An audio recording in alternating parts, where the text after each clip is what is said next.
அஸ்ஸலாமு அலைக்கும் வரஹ்மத்துல்லாஹி தஆலா வபரகாத்துஹு. அல்ஹம்துலில்லாஹி ரப்பில் ஆலமீன் வஸ்ஸலாத்து வஸ்ஸலாமு அலா ரசூலிஹில் கரீம். அம்மா பஅத். ஃபகத் கால அல்லாஹு தஆலா ஃபில் குர்ஆனில் கரீம் வல் ஃபுர்கானில் மஜீத்.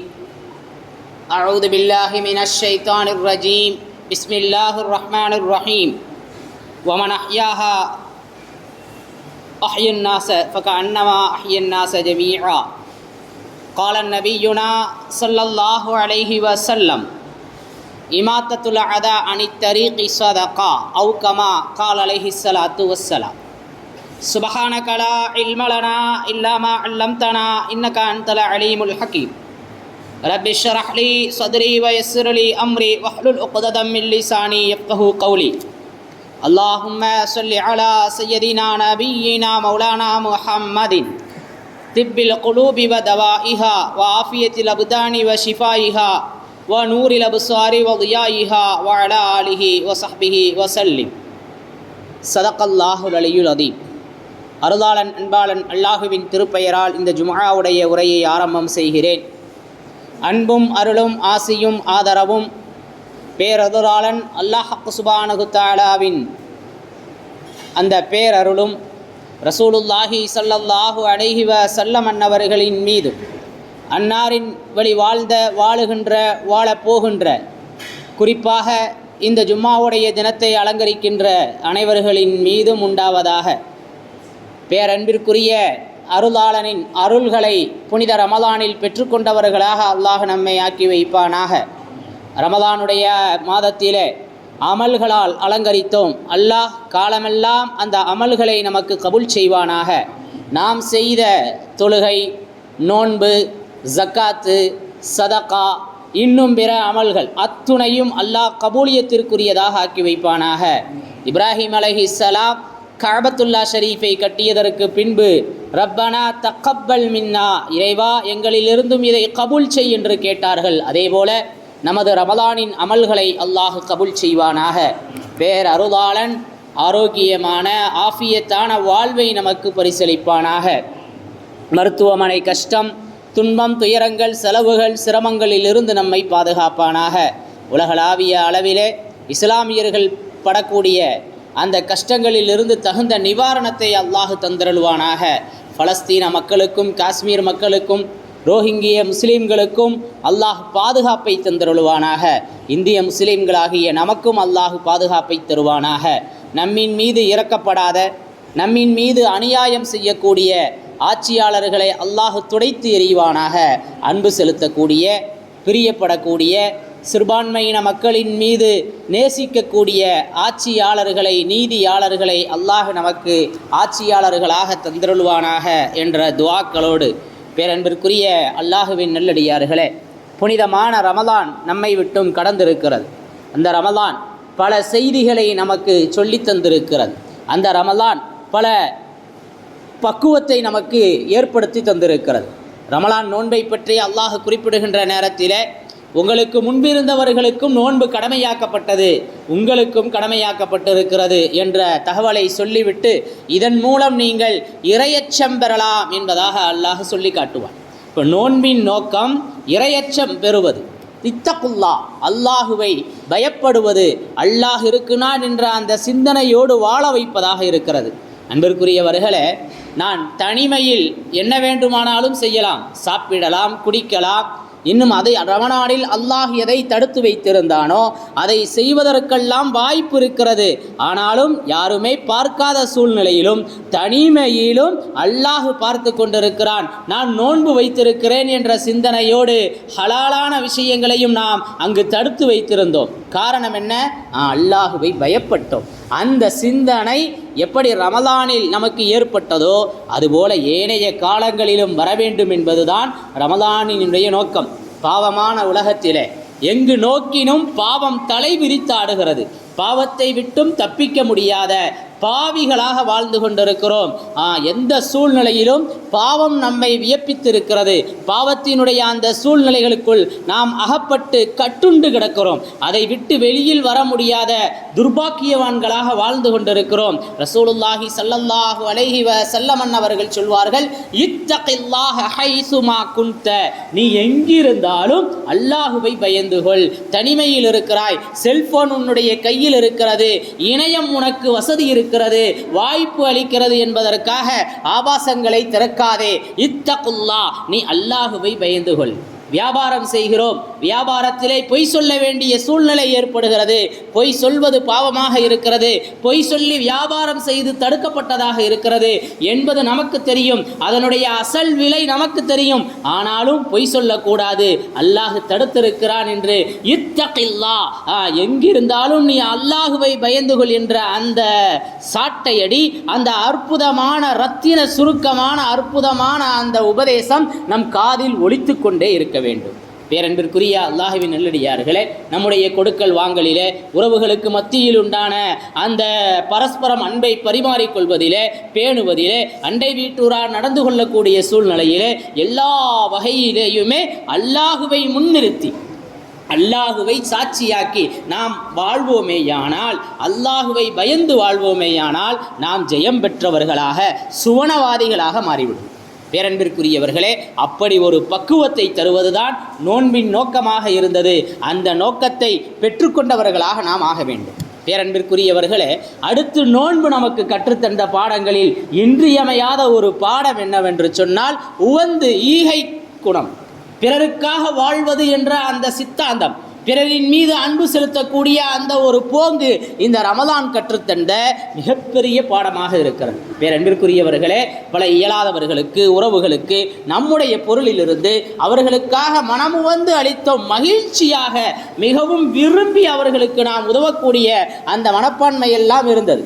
இத்தகில்லாஹ ஹைசுமா குன்த என்று அல்லாஹ் சொல்கிறானே, அப்படி ஒரு பயத்தோடு பிறருக்காகவே நாம் வாழ்ந்தோம். எல்லா வகையிலேயுமே ஆடையை கொடுப்பது என்ன, பண உதவி செய்வது என்ன, அரிசி வாங்கி கொடுப்பது என்ன, அவருடைய மளிகை தேவையை நிறைவேற்றுவது என்ன, முடியலைன்னு சொன்ன உடனே இந்தாங்க என்று சதக்கா செய்யக்கூடிய அந்த போங்கு, இப்படி ஈகை நிரம்பி ததும்பி வழிந்தது இந்த ரமலானுடைய மாதத்திலே. அதில் யாரும் விதிவிலக்கு அல்ல, இல்லை என்று சொல்வதற்கு இல்லை. இந்த ஈகை இந்த ரமலானோடு முடிந்து விடுவது கிடையாது. அமல்களை நாம் கொஞ்சம் உரசி பார்ப்போமேயானால், தொழுகை இருக்கிறது, ஐவேளை தொழ வேண்டும், ஐவேளை தொழுவது ஃபர்லாக இருக்கிறது, தொழுகையின் மீது எனக்கு கொஞ்சம் பிரியம் இருக்கிறது. அஸ்ஸலாத்து மிஅராஜுல் முஃமின் என்று நபி பெருமானார் ஸல்லல்லாஹு அலைஹி வஸல்லம் அவர்கள் சொன்னார்கள். தொழுகை முஃமின்களுக்கு மிஅராஜ், அல்லாஹுவை தரிசிப்பதற்கான, அல்லாஹுவோடு பேசுவதற்கான அற்புதமான வாய்ப்பு தொழுகை. எனவே ஒரு நாளைக்கு நான் 6 வக்து தொழுகிறேன் அல்லது 7 வக்து தொழுகிறேன் என்று ஆசைப்பட்டால் கூட அது முடியவே முடியாது. 5 வக்து தான் ஃபர்ல், கடமை. அதை தொழவில்லை என்றால் தான் கேள்வி. எனக்கு பிடிக்குமே தொழுக, அல்லாட்ட பேசுறதுக்கான அற்புத வாய்ப்பை இன்னும் நான் 4 வக்து அதிகமாக்கிக்கிறேன், முடியாது. ரமலானுடைய நோன்புக்கு அல்லாஹுவே கூலியாகிறார். ரமலான் எந்த அமலுக்குமே அல்லாஹ் கூலியாகிறது இல்லை, ஆனால் நோன்புக்கு அல்லாஹு கூலியாகுகிறான். எனவே அல்லாஹுவை பெற்றுத்தரக்கூடிய நோன்பை நான் காலமெல்லாம் வைப்பேன் என்று ஒருத்தர் சொல்வாரேயானால் அதற்கும் அனுமதி இல்லை, தொடர்ந்து வைப்பதற்கு அனுமதி இல்லை. விட்டு விட்டு ஏதோ நஃபில் நோன்புகளை நோற்றுக்கொள்ளலாம். தொடர்ந்து நான் கட்டாயப்படுத்திக் கொள்வேன் என்று ரமலானை போன்று யாரும் நோன்பு வைப்பதற்கு அனுமதியே கிடையாது. இப்படியாக ஹஜ்ஜுடைய கிரிகைகள் இருக்கிறது. ஹஜ்ஜுடைய காலத்திலே அந்த குறிப்பிட்ட 5 நாட்கள் மட்டும்தான் ஹஜ்ஜினுடைய அமல். பிறகு நான் ஹஜ்ஜு செய்கிறேன், எனக்கு இப்ராஹிம் அலைஹிஸ்ஸலாத்தின் மீது பாசம், அந்த அடிச்சுவற்றை பின்பற்றி நான் அவ்வப்போது செய்ய நினைக்கிறேன் என்று சொன்னால் கூட அதற்கெல்லாம் அனுமதி இல்லை. அது அந்தந்த காலகட்டத்திலே அந்த குறிப்பிட்ட நேரத்திலே மட்டும் முடிந்து விடுகிறது. அதை அதிகப்படுத்துவதற்கோ குறைத்து கொள்வதற்கோ எந்த அனுமதியும் கிடையாது. பேரன்பிற்குரியவர்களே, ஆனால் ஈகை செலுத்துவது, பிறரின் மீது இரக்கம் காட்டுவது, பிறருக்காக வாழ்வது, மகிழ்வித்து மகிழ்வது என்கின்ற இந்த ஈகை குணம் இருக்கிறதல்லவா, இதற்கு எல்லையே இல்லை. இது இவ்வளவுதான் என்று சுருக்கிக் கொள்வதற்கான ஒரு வரம்பில்லை. அது ரமலானுடைய மாதத்தில் மட்டும் அல்லது வெள்ளிக்கிழமைகளில் மட்டும் அல்லது இப்படி ஒரு குறிப்பிட்ட ஒரு சூழ்நிலையில் மட்டும் என்பது அல்ல. காலமெல்லாம் யாருக்கு என்ன தேவை இருக்கிறதோ அந்த தேவையை நிறைவேற்றி மகிழ்வதை, சிறப்பு செய்வதை இஸ்லாம் விரும்புகிறது. அன்பிற்குரிய அல்லாஹுவின் நல்லடியார்களே, ரசூலுல்லாஹி ஸல்லல்லாஹு அலைஹி வஸல்லம் அவர்கள் அற்புதமான அது மாதிரியான வழிகாட்டுதல்களை செய்திருக்கிறார்கள். எனவே பணம் இருந்தால் தான் பிறரை மகிழ்விக்க முடியும் என்பது அல்ல. ஒரு துஆ, ஒரு சின்ன ஒரு உபகாரம், அதன் மூலம் கூட பிறரை மகிழ்விக்கலாம். இன்றைய முகநூல் உலகத்திலே மனிதாபிமானம் செத்து போய்விட்டது. ஒரு ஆக்சிடென்ட் நடக்குதுன்னு சொன்னால் முதல்ல செல்ஃபோன் எடு, செல்ஃபி எடுப்பது தான் இன்றைக்கி சிந்தனையாக இருக்கிறது. அவருக்கு உதவ வேண்டும் என்ற அந்த சிந்தனைகள் குறைந்து விட்டது. அவரை போய் தொட்டு அப்புறம் போலீஸ் ஸ்டேஷனுக்கு போய் ஏன் தேவையில்லாத சிரமம், நான் உண்டு என் வேலை உண்டுன்னு போயிடுறேன்னு, இப்படி நிறைய விஷயங்களை உதாரணமாக சொல்லலாம். ஒருத்தர் கொஞ்சம் கோபக்காரராக இருக்கிறாரு, அவருக்கு ஏதோ ஒரு கஷ்டம், இப்போ அவருக்கு உதவி செய்யணும், அவரே கோபக்காரு, அவர்கிட்ட போய் வாயை கொடுத்து தேவையில்லாமல் நம்ம வாங்கிக்கிட்டு அவர் என்னமோ பண்ணிட்டு போகிறாரு, அவருக்கு என்ன கஷ்டம் இருந்தால் நமக்கு என்ன, அவர்கிட்ட போய் எதுக்கு நம்ம திட்டு வாங்கணும் என்று ஒதுங்கிக் கொள்வது, இது வல்ல இஸ்லாத்தினுடைய பண்பு, இது வல்ல இஸ்லாத்தினுடைய மேன்மை. கஷ்டம் என்று தெரிந்தால் அவருக்கு உதவ வேண்டும். அந்த ஈகை குணத்தை தான் இந்த ரமலான் பெருவாரியாக கற்றுத்தந்திருக்கிறது. அன்பிற்குரியவர்களே, ஒரு இளைஞர் வந்தார், யா ரசூலல்லாஹ், நான் நிறைய பாவம் செஞ்சுட்டேன், அதிலிருந்து மீளணும், ஆனால் என்னால் மீள முடியலை, மீண்டும் மீண்டும் அந்த பாவத்தை நான் செய்து கொண்டே இருக்கிறேன், எனக்காக நீங்கள் கொஞ்சம் துஆ செய்யுங்களேன் அப்படின்னு கேட்குறாரு ரசூலுல்லாஹி ஸல்லல்லாஹு அலைஹி வஸல்லம். இப்போ ரசூலுல்லாஹி ஸல்லல்லாஹு அலைஹி வஸல்லம் என்ன செய்கிறாங்க, அவருக்காக துஆ செய்கிறார்கள். அல்லாஹும் மக்ஃபிர் தம்பி, இறைவா இவருடைய பாவங்களை மன்னித்து விடு, வ தஹ்ஹிர் கல்பி, இவருடைய உள்ளத்தை பரிசுத்தப்படுத்து, வஹஸ்ஸின் ஃபர்ஜஹு, இவருடைய மறைவையான அந்த வாழ்க்கையை பாதுகாத்து விடு, இவருடைய கற்பொழுக்கத்தை பாதுகாத்து விடுன்னு துவா செய்கிறாங்க. அவர் அந்த துவாவிற்கு பின்பு சொல்லுவார், நான் நபியினுடைய அந்த சபைக்குள்ள நுழையில விபச்சாரத்தை நேசிப்பவனாக இருந்தேன், விபச்சாரத்தை நான் நேசிப்பவனாக இருந்தேன். எப்போ நபி ஸல்லல்லாஹு அலைஹி வஸல்லம் அந்த துவா செஞ்சாங்களோ அதை விட்டு அந்த சபையிலிருந்து நான் வெளியே வர்றேன், எனக்கு வெறுப்பான ஒன்று விபச்சாரத்தை விட வேறு எதுவும் இல்லைன்னு சொன்னார். அவருடைய உள்ளம் அந்த அளவிற்கு அந்த விபச்சாரத்தின் மீது சாய்ந்து கிடந்தது, அதை பிரியப்படக்கூடியதாக இருந்தது. இன்று எங்கி நோக்கினும் பாவம்தான், பாவத்தை விட்டு மீள முடியாமல் இருக்கிறோம். எல்லா மக்களுக்கும் ஏதாவது ஒரு கவலையை நீக்குவதற்கு, ஒரு கடனை நீக்குவதற்கு, பாவத்திலிருந்து விடுதலை பெறுவதற்கு ஒரு துஆ தேவைப்படுகிறது. அன்பிற்குரியவர்களே, ரசூலுல்லாஹி ஸல்லல்லாஹு அலைஹி வஸல்லம் அவர்களும் அதைத்தான் வழிகாட்டினார்கள். இந்த ரமலானும் பிறர் துயர் துடைப்பதைத்தான் வழிகாட்டி இருக்கிறது. எனவே இது காலமெல்லாம் இருக்க வேண்டும். அன்பிற்குரிய அல்லாஹ்வின் நல்லடியார்களே, இந்த ரமலானோடு முடித்து விடுவோமேயானால் நாம் கபூலியத் இல்லாத மனிதர்களாக ஆகிவிடுவோம். அன்பிற்குரியவர்களே, ஒரு அமல் இன்னொரு அமல் இன்னொரு அமல், இப்படி அந்த அமலுக்கு மேல் அமல் அது சென்று கொண்டே இருக்க வேண்டும். அது முற்று பெறுமானால் அதோடு நம்முடைய கபூலியத்து இல்லாமல் இருக்கிறது என்பது அடையாளம். எனவே ஒரு அமலுக்கு பின் இன்னொரு அமல், ஒரு நன்மைக்கு பின் இன்னொரு நன்மை, அது தொடர்ந்து கொண்டே இருக்க வேண்டும். அன்பிற்குரிய அல்லாஹ்வின் நல்லடியார்களே, ரசூலுல்லாஹி ஸல்லல்லாஹு அலைஹி வஸல்லத்தினுடைய அந்த துஆ அந்த நேரத்திலே ஒரு அற்புதமாக இருந்தது. அஹல் யுத்தம் முடிந்திருக்கிறது. ரசூலுல்லாஹி ஸல்லல்லாஹு அலைஹி வஸல்லம் உம்மு சலமா ரலியல்லாஹு தஆலா அன்ஹா அவர்களுடைய வீட்டிலே மதிய நேரத்திலே குளித்து கொண்டிருக்கிறார்கள். வானவர் கோமான் ஜிப்ரைல் அலைஹிஸ்ஸலாம் வர்றாங்க.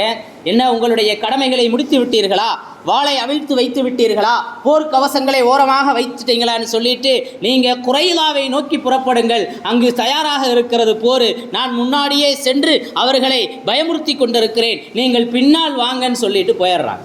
இப்போ நபி ஸல்லல்லாஹு அலைஹி வஸல்லம் ஒரு சஹாபியை கூப்பிட்டு குறைலாவை நோக்கி புறப்பட வேண்டும், யார் நபிக்கு கட்டுப்பட்டார்களோ அவர்களெல்லாம் குறைலாவுக்கு கிளம்புங்கள், அசரு தொழுகையை அங்கே தான் தொழுகணும்னு ஆர்டர் போடுறாங்க ரசூலுல்லாஹி ஸல்லல்லாஹு அலைஹி வஸல்லம். இப்போ ஒவ்வொரு சஹாபிகளாக கிளம்புகிறார்கள், கிளம்பி குறைலாவை நோக்கி போய்கிட்டு இருக்கிறாங்க. போகிற வழியில் அசர் வந்துடுது. சிலர் சொல்கிறாங்க, நபி ஸல்லல்லாஹு அலைஹி வஸல்லம் வேகமாக கிளம்பணுங்கிறதுக்கு தான் சொன்னாங்க, தொழுகையினுடைய நேரம் வந்து விட்டது, எனவே இங்கே தொழுது கொள்ளலாம் என்று ஒரு குரூப் தொழுதுறாங்க. அசரை அங்கே தான் போய் தொழுகணும்னு சொன்னாங்க, எவ்வளவு நேரமானாலும் அங்கு தான் சென்று அசரை தொழ வேண்டும் என்று சொல்லி இன்னொரு குரூப்பு அங்கே போய் அசரு தொழுகிறாங்க. இன்னும் சிலர் வர வர இஷா நேரத்தில் தான் வந்து சேர்றாங்க, அங்கே போய் அசரை தொழுபவர்களாக இருந்தாங்க. இப்படியாக குறைலாவை நோக்கி போய் அங்கு போர், அந்த கோட்டை முற்றுகையிடப்பட்டிருக்கிறது.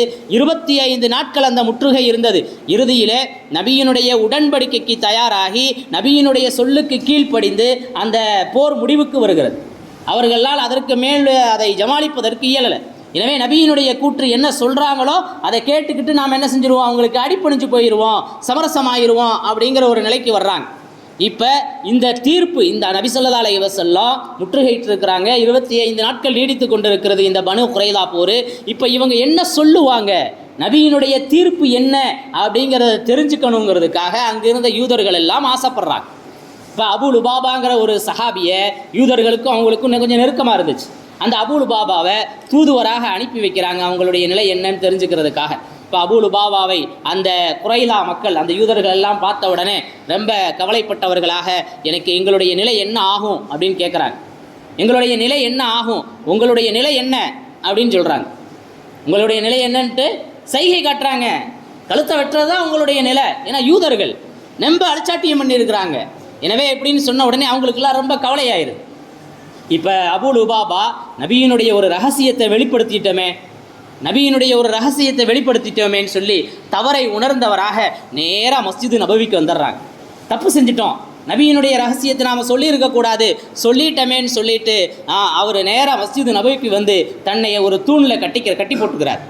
நான் இப்படி பாவம் செஞ்சுட்டேன், தப்பு செஞ்சுட்டேன், எனவே நபியே வந்து என்னைய அவுத்து விட்டால் தான் நான் என்ன செய்வேன், இதிலிருந்து வருவேன்னு சொல்லி அங்கே போய் தன்னை கட்டி கொள்கிறார். தொழுகை நேரத்தில் அந்த நேரத்தில் அவர்களுடைய மனைவி வந்து அவுத்து விடுவாங்க, தொழுவார், மீண்டும் போய் அந்த தூண்லேயே அவரை கட்டி போட்டுருவாங்க. இப்போ நபி ஸல்லல்லாஹு அலைஹி வஸல்லம் சொல்லுவாங்க, நேரடியாக அவர் என்கிட்ட வந்திருந்தா நான் அவரை மன்னித்து அல்லாஹ்ட்ட துவா செஞ்சு நான் இதை பிரச்சனையை தீர்த்து வச்சுருப்பேன். இவருடைய பிரச்சனைக்கு முடிவை இவரே எடுத்துக்கிட்டார், இவரே போய் தன்னை கட்டி போட்டு கொண்டார், எனவே அல்லாஹ் தான் அவரை மன்னிக்கணும் அப்படின்னு சொல்லி நபியும் ஒதுங்கிக்கிடுவான். இப்படியே ஓடும் நாட்கள், அந்த போர் முடிவுக்கு வரும். அது ஒரு நீண்ட சம்பவம். இப்போ அந்த போர் முடிவுக்கு வருகிறது. இப்போ இவர் கட்டி போட்டே கிடக்கிறார். இப்போ இவருடைய நிலை என்னன்னு சொல்லல. ஒரு நாள் ஜிப்ரீல் வருவாங்க. வாஹரூன் அஅ்தரஃபு பிதுனூபிஹிம், வாஹரூன் அஅ்தரஃபு, சில மனிதர்கள் இருக்கிறார்கள் பாவத்தோடு தங்களை இணைத்து கொண்டார்கள், அல்லாஹ் மன்னிப்பவனாக இருக்கிறான் அப்படிங்கிற ஒரு வசனத்தை அல்லாஹ் இறக்கி வச்சுருவான். இப்போ அவர் என் பாவத்தை அல்லாஹ் மன்னிப்பானா மாட்டானாங்கிற நிலையில் நீண்ட நாட்கள் தூணில் கட்டி போட்டப்பட்டவர்களாக இருந்து கொண்டிருக்கிறார்கள். அவருக்கான அந்த சுப செய்தி, நல்ல செய்தி, அல்லாஹ் உங்களை மன்னித்து விட்டான் என்கின்ற தகவலை நான் போய் சொல்லவா முதல்ல அப்படின்னு உம்மு சலமா கேட்பாங்க. இதான் நம்ம கவனிக்க வேண்டிய விஷயம். கஷ்டத்தில் இருக்கிறாரு, பாவம் செஞ்சிட்டாரு, அல்லாஹ் மன்னிச்சானா மன்னிக்கலையான்னு தெரியல. இப்படிப்பட்ட இந்த சூழ்நிலையில் வஹி வருகிறது. நபி பெருமானார் ஸல்லல்லாஹு அலைஹி வஸல்லம் உம்மு சலமாவுடைய வீட்டில் இருக்கிறாங்க. இப்போ வஹி வந்த அந்த தகவலை அபூ லுபாபாவை அல்லாஹ் மன்னித்து விட்டான் என்ற அந்த சுப செய்தியை நான் போய் முதல் சொல்லிடுறேனே அப்படின்னு சொல்லுவாங்க உம்மு சலமா. இப்போ ஒருத்தருடைய துயரை துடைப்பதிலே எந்த அளவிற்கு அந்த சஹாபிகள் முனைப்பு காட்டி இருக்கிறார்கள், முன்னுரிமை எடுத்திருக்கிறார்கள், அதற்காக தங்களை முன்னிறுத்தியிருக்கிறார்கள் என்பதை நாம் கொஞ்சம் சிந்திக்க கடமைப்பட்டிருக்கின்றோம். அன்பிற்குரிய அல்லாஹ்வின் நல்லடியார்களே, நபி ஸல்லல்லாஹு அலைஹி வஸல்லம் அனுமதி கொடுப்பாங்க. அபூ லுபாபா அப்படின்னு கூப்பிட்டு உங்களுடைய பாவங்களை அல்லாஹ் மன்னிச்சிட்டான் அப்படின்னு சொல்லிடுவாங்க. இப்போ அபூ லுபாபா சொல்லுவாங்க, அல்லாஹ் என்னைய மன்னிச்சிட்டான், ஆனாலும் என்னைய நபிதான் வந்து அவுத்து விடணும். இப்போ ஃபஜ்ர் தொழுகையுடைய நேரம் வரும். ஃபஜ்ர் தொழுகைக்கு வந்த உடனே நபி ஸல்லல்லாஹு அலைஹி வஸல்லம் வந்து அவிழ்த்து விட்டார்கள் என்பது வரலாறு. அன்பிற்குரிய அல்லாஹ்வின் நல்லடியார்களே, ரசூலுல்லாஹி ஸல்லல்லாஹு அலைஹி வஸல்லம் சொல்லுவாங்க, இமாத்தத்துல் அதா அனி தரீகி ஸதகா, பாதையில் கிடக்கக்கூடிய ஒரு இடையூறு தரக்கூடிய ஒரு பொருள், முள், கண்ணாடி, கற்கள், இப்படி எதா இருந்தாலும் சரி அதை எடுத்து ஓரமாக போட்டு அந்த பாதசாரிகளுக்கு நலவை ஏற்படுத்துவோமே, ஆனால் அது தர்மத்தினுடைய நன்மையை தருகிறது. நன்மையை ஏவி தீமையை தடுப்பது அது தர்மத்தினுடைய நன்மையை தருகிறது. இப்படி யாருக்கு என்ன கஷ்டமோ அதை களைவதற்கு முயற்சி செய்வோமேயானால் அந்த முயற்சிக்கு சதக்காவினுடைய கூலி இருக்கிறது. எனவே பிறருக்கு உவந்து ஈகை செலுத்துவதற்கு, அன்பு செலுத்துவதற்கு, இரக்கம் காட்டுவதற்கு காசு பணம் இருக்கணுங்கிறது இல்லை. நம்மிடத்தில் என்ன இருக்கிறதோ, நம்முடைய சிந்தனையில், நம்முடைய திறமையில், நம்முடைய படிப்பில், நம்முடைய வியாபாரத்தில், நம்ம இப்படி நம்ம நுணுக்கங்கள் எது இருக்கிறதோ அதை அங்கு நாம் செலவழிப்போமேயானால் அது மிகப்பெரிய உயர்ந்த இடத்திற்கு கொண்டு போய்விடும். பேரன்பிற்குரிய அல்லாஹ்வின் நல்லடியார்களே, ரசன் நஸ்ஸார் என்று சொல்லக்கூடிய பலஸ்தீனினுடைய ஒரு 21 வயதான செவிலி நர்ஸ், அவங்க அங்கே அந்த பலஸ்தீனில் காயமுறவங்களுக்கு நிறைய சிகிச்சை செய்கிறாங்க. 200க்கும் மேற்பட்டவர்களுக்கு ஏசி அறையில் மருத்துவமனைக்குள்ளே உட்காந்துக்கிட்டு சிகிச்சை செய்கிறது இல்லை. எந்த நேரம் இராணுவத்தினுடைய குண்டு வந்து தாக்குன்னு தெரியாது. உயிரை பணயம் வைத்து அந்த தாக்குதல்களுக்கு ஆளாகிறவர்களுக்கு உதவி செய்யணும். ஒரு சின்ன ஒரு இடையூறு வந்துடும்னு சொன்னாலே ஓடி ஒளியக்கூடியவர்களாக நாம் இருக்கிறோம். கொஞ்சம் இந்த நிலைமையை கொஞ்சம் யூகிக்கணும். எவ்வளவு சிரமமான இடம். அங்கே போய் அந்த காயமுற்றவர்களுக்கு சிகிச்சை செய்வது, உதவி செய்வது, மருத்துவம் செய்வது, அதற்கு மனமுவந்து தங்களை ஈடுபடுத்திக் கொள்கிறார் அந்த பெண்மணி. ஒரு நாள் சிகிச்சை செய்கின்ற நேரத்தில் ஒரு குண்டு, உயிரை நீக்கக்கூடிய ஒரு பாதரசம் மாதிரி இருக்கக்கூடிய ஒரு குண்டு வந்து அவர்களையும் தாக்கி விடுகிறது. அவர்கள் ரூஹு பிரியக்கூடிய ஒரு சூழ்நிலையில் ஆயிட்டாங்க. இப்போ அங்கே இருந்த மற்ற அந்த உதவியாளர்கள், மருத்துவ உதவி செய்யக்கூடியவங்க ஓடோடி வர்றாங்க அந்த பெண்மணிக்கு அந்த உதவி செய்யலாம் அப்படின்னு சொல்லி. இப்போ இவங்க சொன்னாங்க, நான் மரணத்தினுடைய விளிம்பிற்கு வந்து விட்டேன், மரணத்தினுடைய விளிம்பில் இருக்கிறேன், எனக்கு மவுத்து வந்துருச்சு, எனவே எனக்கு மருத்துவம் பார்த்து அந்த நேரத்தை நீங்கள் செலவழிக்காதீங்க, அந்த நேரத்தை நீங்கள் வீணடிக்காதீங்க. எனக்கு மருத்துவம் பார்த்து அந்த மருந்துக்களை எனக்கு செலவழித்து அந்த மருந்தையும் வீணடிக்காதீங்க. இங்கு குண்டடிபட்டு குற்றுயிரும் கொலையுருமாக வாழுவதற்கு வயதுள்ள சின்ன சின்ன குழந்தைகள் இருக்கிறார்களே, அவர்களுக்கு அந்த மருந்தையும் நேரத்தையும் செலவழிங்கன்னு சொல்லி அந்த அம்மா ஷஹீதாயிட்டாங்க. அல்லாஹ், அந்த அம்மா ஷஹீதாயிட்டாங்க. எனக்கு நீங்கள் ட்ரீட்மெண்ட் பண்ணி அந்த நேரத்தையும் செலவழிக்க வேண்டாம், அந்த மருந்தையும் நீங்கள் செலவழிக்க வேண்டாம், சின்ன குழந்தைகளுக்கு அதை பயன்படுத்துங்கள் என்று சொன்னார்கள். ரசூலுல்லாஹி ஸல்லல்லாஹு அலைஹி வஸல்லம் காலத்தில் ஒரு போர், தண்ணீர் தாகம் எடுக்கிறது, அந்த தாகத்துக்கு தண்ணி கொடுக்க வர்றாங்க. பக்கத்தில் இருக்கவர் தாகிக்குதுன்னு கேட்குறாரு. இவரு குடித்தா உயிர் பொழைச்சிருவார். அவர் என்ன செஞ்சார், நீங்கள் அவருக்கு போய் கொடுங்க, அவர் சொன்னார் அவருக்கு போய் கொடுங்க. இப்படி 3 பேர் வேணான்னு சொல்லி பிறகு 3வது ஆள்கிட்ட வந்த உடனே அங்கே அவரும் ஷஹீதாயிட்டார். 2வது ஆள் அவரும் ஷஹீதானார். இப்படி மரணத்தின் நேரத்தில் கூட பிறர் துயர் துடைப்பதை, பிறர் பசியை தீர்ப்பதை, பிறர் தாகத்தை நிவர்த்தி செய்வதை சஹாபாக்கள் பேணினார்கள் என்று வரலாற்றில் படித்தோம். இன்றும் இது மாதிரியான சஹாபிகளினுடைய அந்த தியாகத்தோடு மக்கள் வாழ்ந்து கொண்டுதான் இருக்கிறார்கள், இல்லை என்பது அல்ல. ஆனால் நாம் எப்படி வாழ்கிறோம் என்பதுதான் ஆயிரக்கணக்கான கேள்விக்குறிகள்.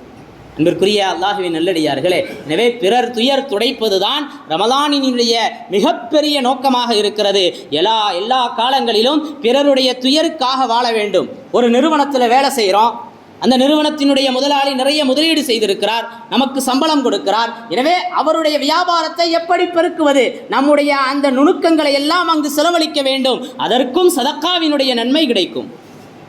கணவன் மனைவி இருக்கிறார்கள், அல்லாஹ் நமக்குன்னு ஒரு குடும்பத்தை ஏற்படுத்தி இருக்கிறார். குடும்பத்தை எப்படி மகிழ்ச்சியாக அமைத்துக் கொள்வது, குடும்பத்தை எப்படி சுபிச்சமாக ஆக்கிக் கொள்வது, கோபம் கொள்ளக்கூடாது, பொறுமையாக இருக்க வேண்டும் என்று நம்மை நாமே கொஞ்சம் சீர்திருத்திக் கொள்வோமேயானால், குடும்பம் என்கின்ற அந்த ஒரு அற்புதமான மாளிகையை பாதுகாப்போமேயானால், குடும்பத்தை பாதுகாப்பவர் அல்லாஹ்வுடைய அந்த கைக்குள்ள இருக்கிறார்.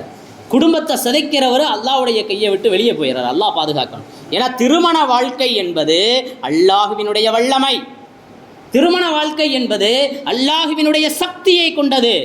எனவே அதை பாதுகாத்தால் அவருக்கும் இப்படி நன்மைகளை அல்லாஹ் வாரி வழங்குவான். இப்படி நிறைய நம்முடைய கொடுக்கல் வாங்கல்ல, வாழ்க்கையில், உறவுகளுக்கு மத்தியில் உண்டான விஷயத்தில், நம்ம அண்டை வீட்டாரினுடைய விஷயத்தில், இப்படி எல்லா விஷயத்திலும் ஈகை குணத்தோடு நாம் வாழ்வோமேயானால், ஈகை உவப்போடு நாம் வாழ்வோமையானால் நிச்சயமாக அது அளப்பரிய நன்மையை பெற்றுத்தரும். அன்பிற்குரியவர்களே, நோன்பு வச்சுக்கிட்டு நாமெல்லாம் என்ன செஞ்சோம், கொஞ்சம் ரெஸ்ட் எடுத்துருவோம், காலையில் கொஞ்சம் படுத்துருவோம், மதியானம் கொஞ்சம் நேரம் படுத்துருவோம். ஆனால் பெண்களுடைய சூழ்நிலை அப்படி இல்லை. காலையில் நமக்கு முன்னாடியே எந்திரிக்கணும், சஹருக்கான ஏற்பாடை செஞ்சு கொடுக்கணும், பிறகு நாம் சாப்பிட்டதையும் நாம் தொழுதுட்டு வேகமாக போய் படுத்துருவோம். நிறைய பேர் ஃபஜ்ருக்கு ஜமாத்துக்கு கூட வர்றதில்லை, அப்படியே சஹர் சாப்பிட்டாங்களா இல்லையா அங்கனையே தொழுதுட்டு அப்படியே என்ன செஞ்சுருவாங்க, பெட்டை போட்டுருவாங்க. நிலைமைகள் அப்படித்தான் இருக்குது. ஆனால் பெண்களுடைய நிலை அப்படி இல்லை. அவர்கள் அதையெல்லாம் எடுத்து க்ளீன் பண்ணிவிட்டு விடிந்ததற்கு பின்பு கொஞ்சம் நேரம் படுப்பாங்க.